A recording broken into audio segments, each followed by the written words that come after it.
But, you know, it is a tough game. I do think that the Centaur pick is really good. You're playing against a Spirit Breaker in lane as the 5 position. That's really easy. Melee hero. Also, Centaur is like an old counter to Troll because Troll just does these like very quick right clicks on you in the laning phase, but they're low damage.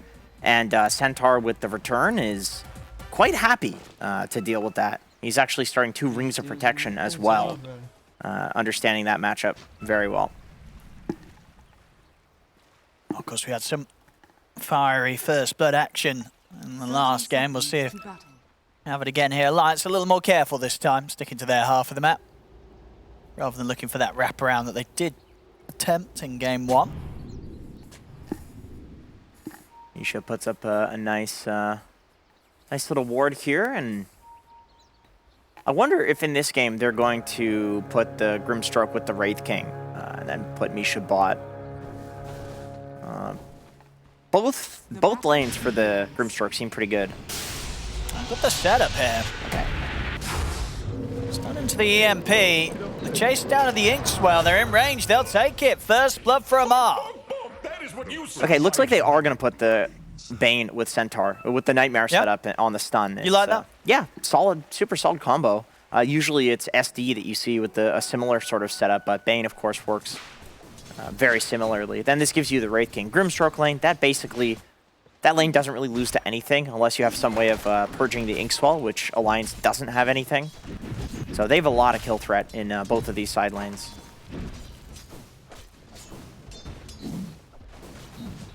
Oh, let's see. I saw last game, and Nico Baby was able to farm pretty nicely. I mean, this time around, do you think it's going to be a similar thing where he's just not going to go for Battle Fury on his carry? He is going to try and get these items to enable him to fight? Or can he go the Battle Fury route this time? Looks like he is going for Battle Fury. I feel like some farming item makes sense. I know there's a lot of Troll players that think that, you know, Maelstrom is just like generally a better item because it scales with attack speed, and Troll obviously one of the highest attack speed heroes in the game. Battle Fury does give you a lot more farm.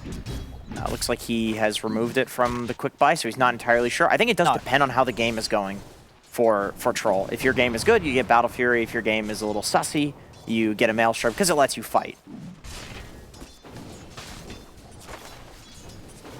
Meanwhile, up top, we'll see how much can go on with sort of Hoodwink. We're not seeing every team. Oh, actually, top lane, they're going to get aggressive onto Leslau.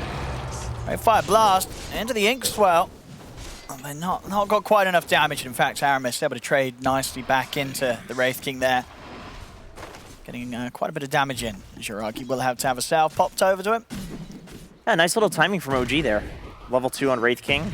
Gets a solo XP, and so he, well, speaking of level 2, that is a Spirit Breaker bashing twice, also level 2. It did have the charge if the Nightmare doesn't come out. Mid lane. Pretty even at the moment. Just a couple of CS advantage for Supreme. And in this matchup, Supreme goes for 2 points Dagger. It looks like it is working out for him decently well. And I have seen this more and more against the Colossus Wex Invoker, who used to be a counter to the Queen of Pain. Does not have blink. Yeah, he might be dead. Oh, okay, Fairy Fire. Okay, he's got a bottle charge, so he'll be all right. But yeah, that was close there. BZM reading that opportunity to turn and fight. Yep. He clicks on the dagger, sees that he's taking X amount of damage. That's a level 2 dagger. He also used Scream. Okay, he doesn't have blink. Let's go on him. Yeah, nice read there. Forcing the Fairy Fire, forcing some resources. Good trade. Now he's ahead in the lane. Was Amara on the stick? Yeah, he's going for the full like efficiency lane. 2 Rings of Protection to deal with the Troll's right clicks level 1. Stick because Troll is spamming his axes, and then the Ring of Health to sustain through it all. And do you sort of foresee any wild Centaur builds this game from Amar?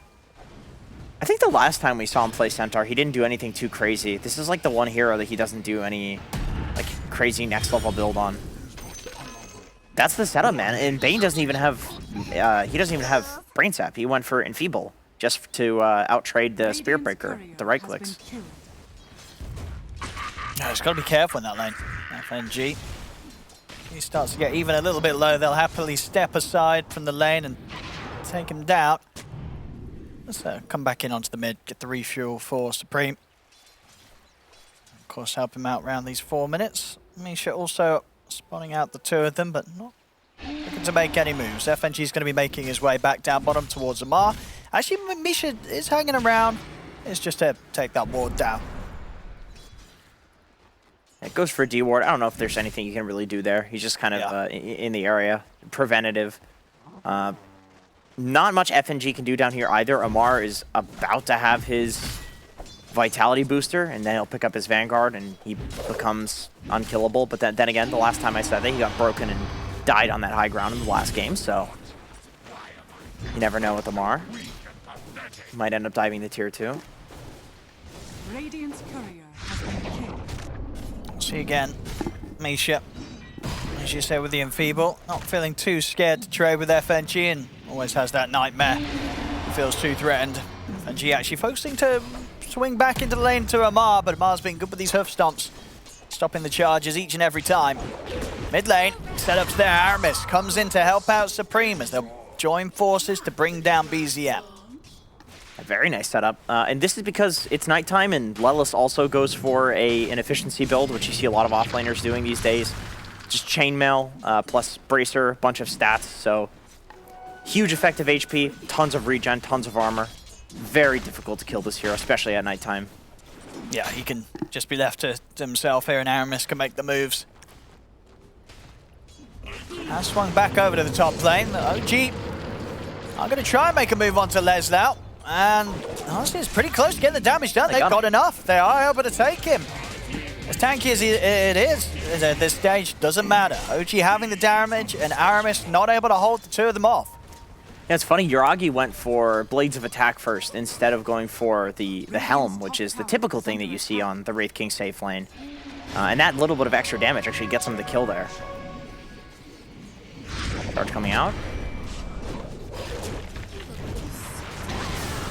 See, counterplay from BZM. I mean, Misha's still alive, finally taken out by the right click from Supreme. BZM not able to get anything in return, so they'll come in there, the 3 of them, they'll get the support kill. Another game where there's a lot of pressure around the mid lane, except a lot less from OG. I'm trying to make moves again up top, but this time round, not able to bring him down from full HP. We'll see back again that move. And indeed, Yuragi able to put a stop to that attempted stun from Aramis. Oh, he cuts the tree, so that's annoying. Yeah. Quick fingers from Yuragi. Man, good job he did so as well. If he did get caught by the stun, he probably wouldn't have been able to do that final bit of damage to Leslau.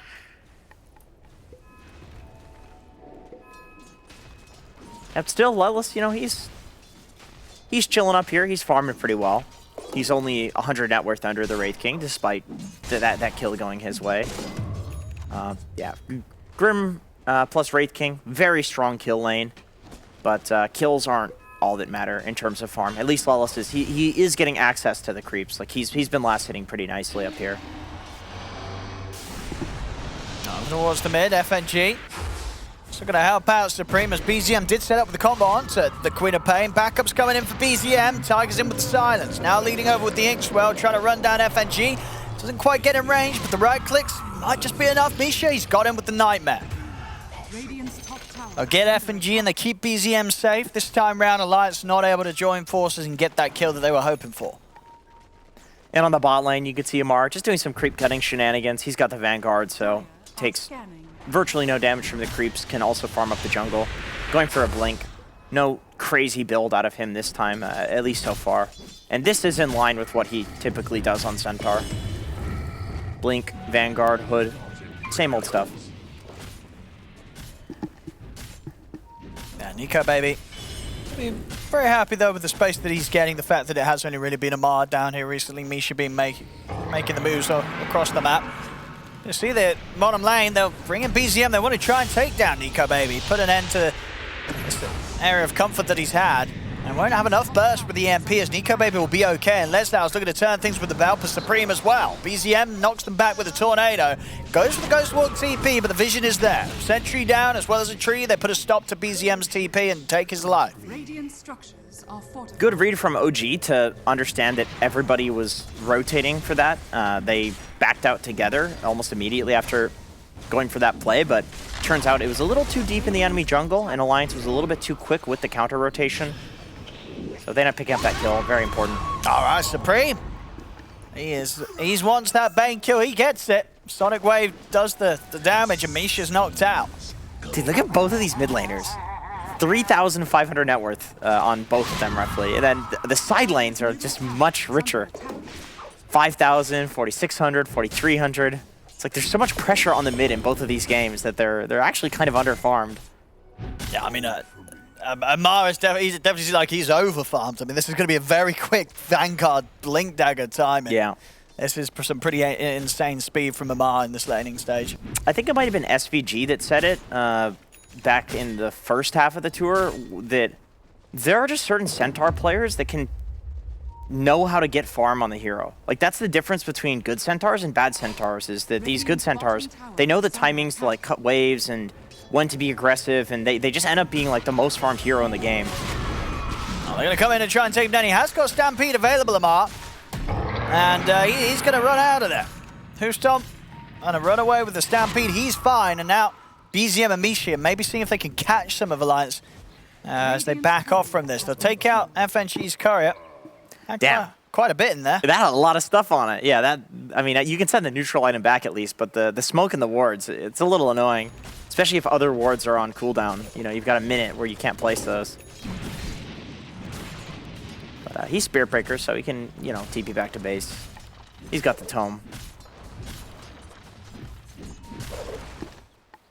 Let's see what they do with this Blink on Amar. Of course, no Stampede, but the Blink reveal could catch them off guard as it does come at a very good time this game.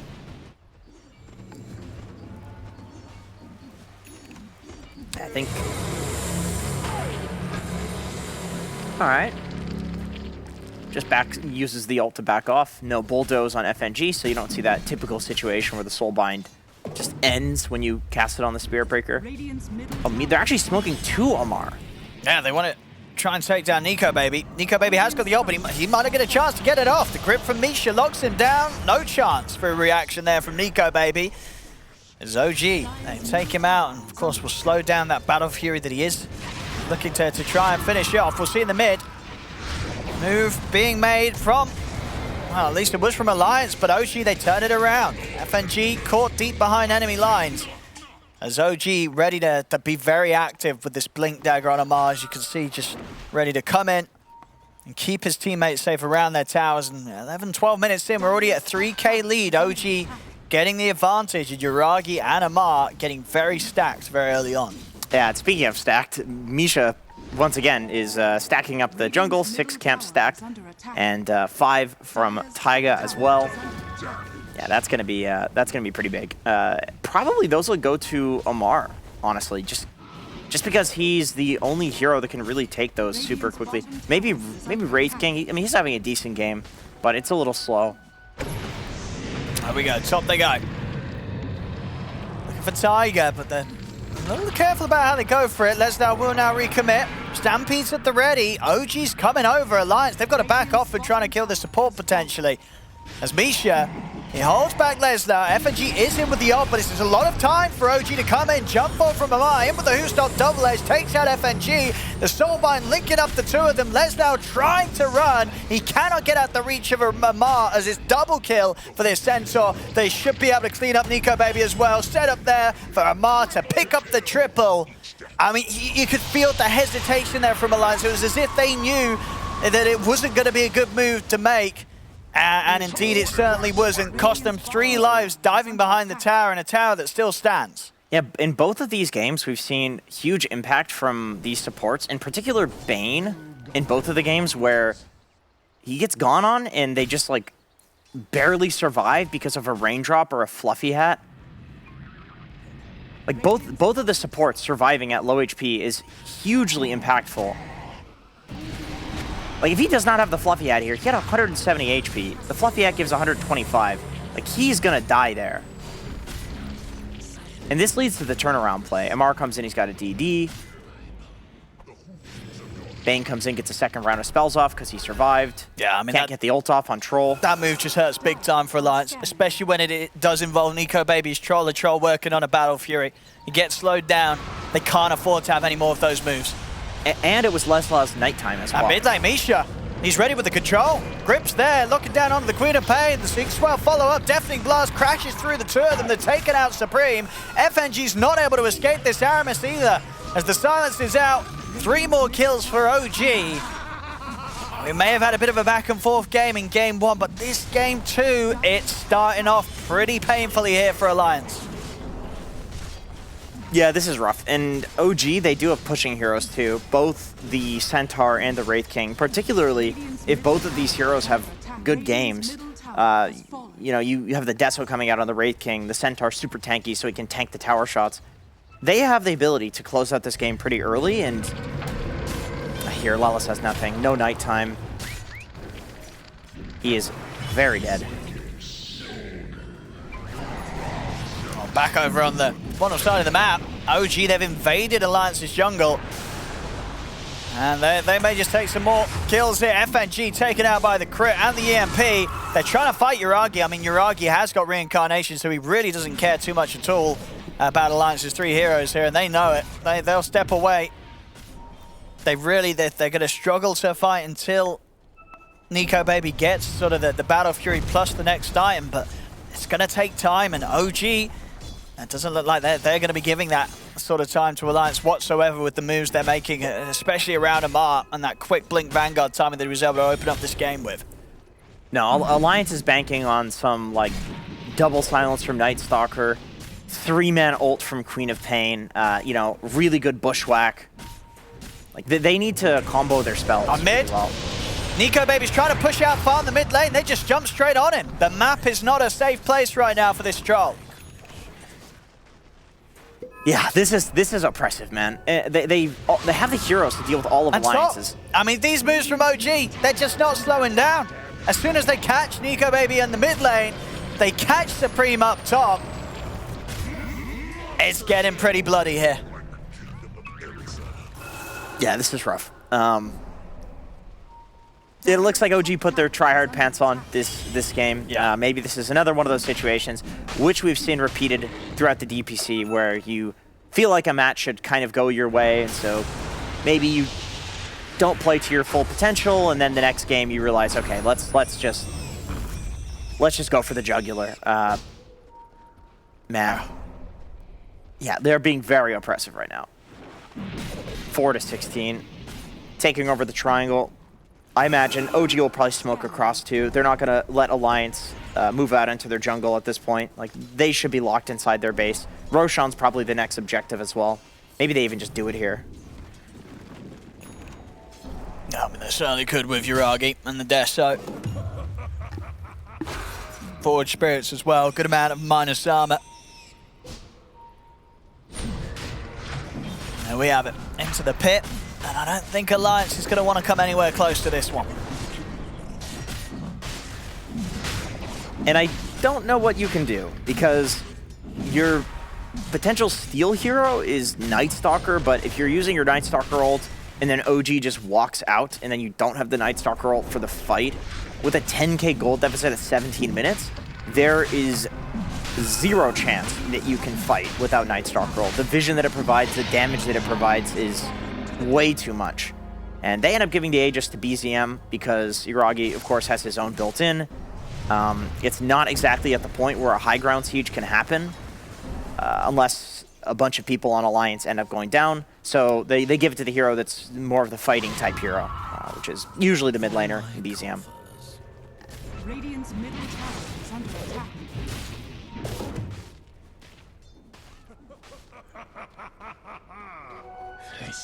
OG with the smoke. Ready to find more kills, more action. Alliance themselves smoking up, but it does get put to an end. They are going to be found, the two of them caught by the Soulbind. Double Nightmare. FNG will try and knock back Misha. BZM steps in with the EMP. They have caught Tiger with the root. They're finding at least a trade, but it isn't going to be a favorable one overall, as it will still be Alliance losing 2, BZM with the double. That could have been much worse for Alliance. Misha was trying desperately to get that double grip off on the Soulbind. However, FNG was just sitting on him and bashing and bashing and bashing and being a pain in the ass. So good positioning from FNG. Unfortunately, 12K gold deficit. It doesn't matter that much. But yeah, that could have been super devastating for Alliance. Much more than what we just saw. Radiant's middle tower has fallen. 2-2 taken in the mid. Blink dagger money done for Yuragi. FNG knows not to start a fight here. Tower is under attack. I feel like soon we're going to see a gem pickup from OG just to limit Alliance's vision. The only reason Alliance can comfortably move out into their jungle is because they have some vision. They're probably not looking to fight. They're just going to be farming. We could see some Forge Spirit scouting to kind of equivalently oppress. I keep saying that word. There we go. They've got the jump onto Leslau. They want to get rid of that pesky Night Stalker. They'll manage to do so. Leslau down. Ult hit from Aramis comes flying through onto Misha, but it isn't enough damage to take him out as FNG loses his life in his efforts to get to the back lines.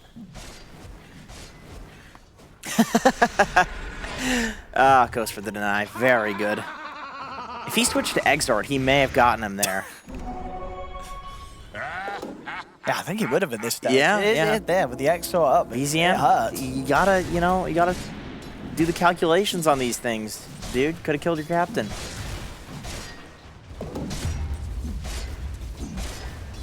Now back up with the push. Just 20 minutes in, and another tier 2 set to fall here to the push of OG. Yeah, OG can kind of just run around now, take every tell. Are we gonna see the deny come out here? We are. Yeah. Okay. So he had 130 HP, down to 70. So let's see, how much would... I think he hit him twice as well, right? If he did a couple of hits on Exort, Yeah. I might have just done it. So the Exort gives 10 damage per instance, so he'd have 30 more damage.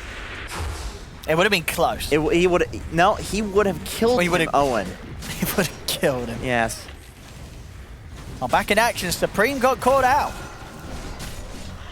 Radiant's I don't have the quap for this defense, He did, yeah. and they've certainly got the push. The Forge Spirits, Deso, these buildings don't stand a chance. Tier 3's down. The Rex as well. I feel like this game is more in line with what people probably would have expected given the results of both of these teams for this season. No, it's been a rough season for Alliance, and yeah, OG, they've had these explosive games. Yeah, they have. So, to be expected to a degree. It's nice to see Alliance putting up a fight in some of their games. At least there are glimmers of hope. Same with Cool Guys. I feel like in honestly both of the regions that we're covering, there are glimpses. There's no team like without a single glimpse of hope, which is good to see. Not a glimpse of hope in this game though. It doesn't look to be. tower is under attack. That's the carry going down there. Oh, and a quick jump and a hoof stomp. And Lelis is dead. Is under attack. Okay, wraparound play. Maybe they get 3v5. Misha. They're gonna see if they can get the Bane. They do connect with that hoodwink comp with the soul. Oh, double grip. They can't even quite get Misha. Misha walks away. They've had enough. Okay. They've had enough. They'll tap out. GG is called. OG will take this game 2 without any difficulty whatsoever. And with that, the series is theirs. OG secure the series victory. And unfortunately for Alliance,